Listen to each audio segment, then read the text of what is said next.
À la une de l'actualité ce soir, ils montent au créneau et s'insurgent contre les accusations infondées selon eux des surfeurs. Les plongeurs soupçonnés de pratiquer du shark feeding réfutent ces allégations.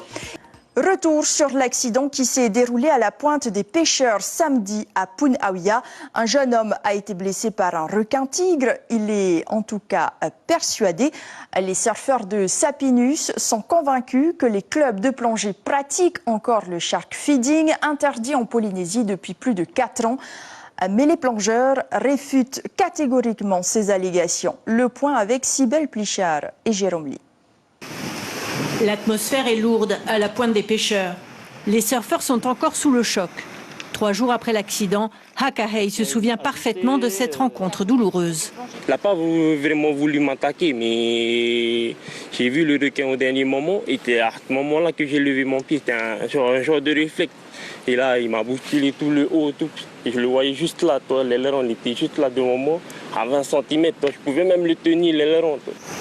13 points de suture qui font monter la colère des surfeurs et des riverains. Le shark feeding, ou nourrissage de requins, ferait toujours partie des habitudes. Les clubs de plongée sont d'office désignés coupables. Nous, on pense que c'est ça, parce que depuis 4-5 ans, il y a vraiment plus de bateaux, beaucoup de clubs de plongée qui ouvrent, beaucoup de clubs de plongée qui viennent la nuit, devant la maison vers le PK16, il y en a qui viennent au large, on constate un requin-tigre aussi vers le récif devant la maison. Pour vous, quelle serait la solution en fait? Ils aillent là-bas au milieu, là, il y a de la place. Oui, mais s'ils ont besoin de travailler avec leurs clients et pour qu'ils voient ce spot aussi.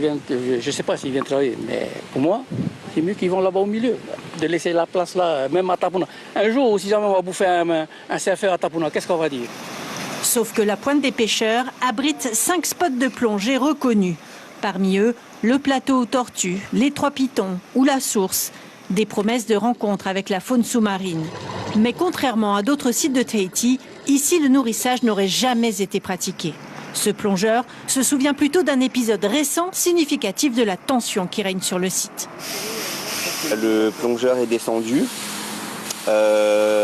L'apnéiste est descendu et il a montré son poing, donc bon ça peut arriver, mais il a pointé son harpon et ça effectivement c'est un petit peu plus dangereux dans le dialogue qu'on peut avoir avec les plongeurs, on peut comprendre. S'il y a un souci, le mieux c'est de discuter.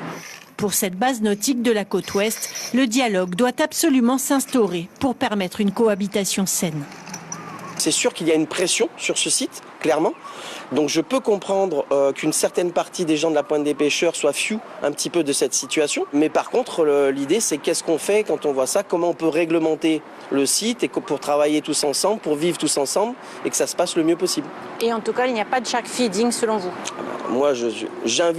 Pour moi, il n'y a aucun shark feeding et j'invite tous les gens qui disent le contraire à aller porter plainte et à le prouver. Car le code de l'environnement est formel. En Polynésie française, les requins sont protégés depuis 2006 et la réglementation en matière de shark feeding renforcée depuis 2017. Dans un communiqué, le syndicat polynésien des centres de plongée l'affirme, aucun club ne s'adonne au nourrissage, et ce, depuis plus de 4 ans. Et de son côté, la mairie de Punaouia envisage une médiation dans les prochains jours.